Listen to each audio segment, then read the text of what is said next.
có bị rồi rồi đấy.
Itu có danh giờ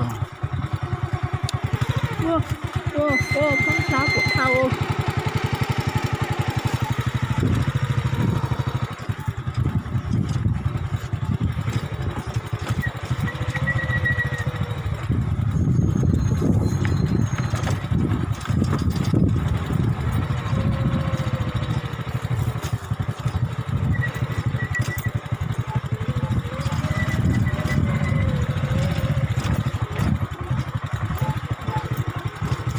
cha nó chỉ kén mà những tôi chỉ tao đi nữa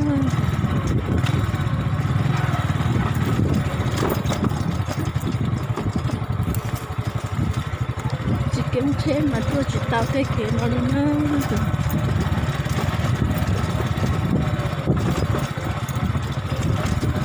chỉ lo thật thôi có cháu không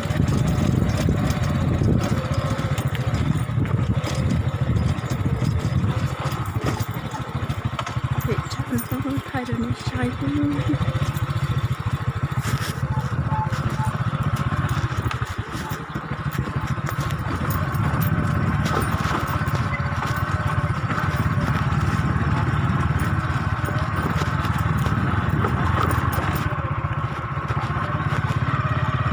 Cái gắn này tốt tôi lô có thể là cái này cũng là một cái tàu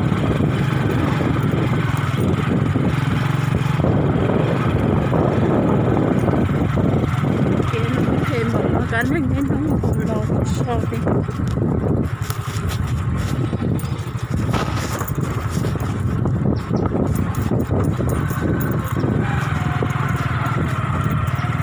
การอยู่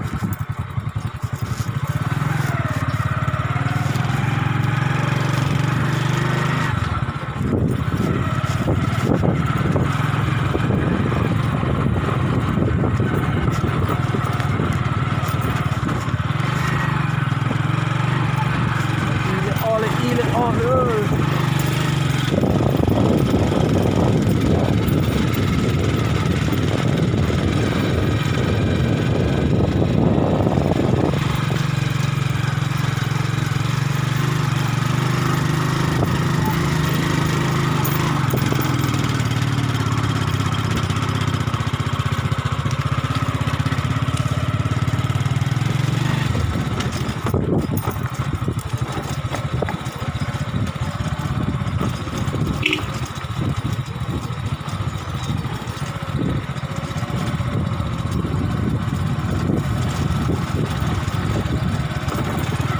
ทำพออ้อหลาก็ đó là không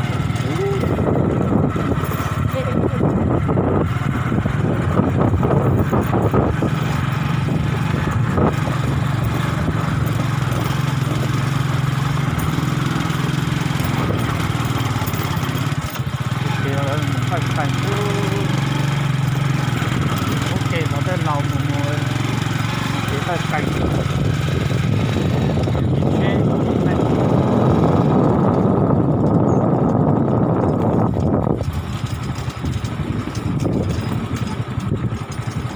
em là tay một cái kia đồng khẩu nhá có tiện này con là gì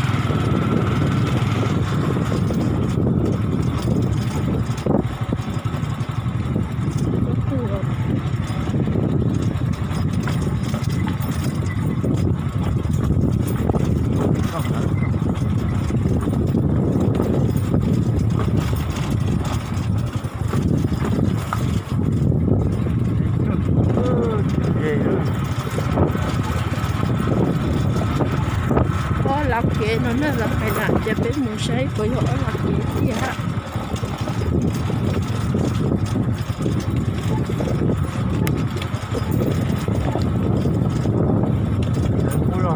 wow cái con này đó con đẹp cực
thơm rồi không nào.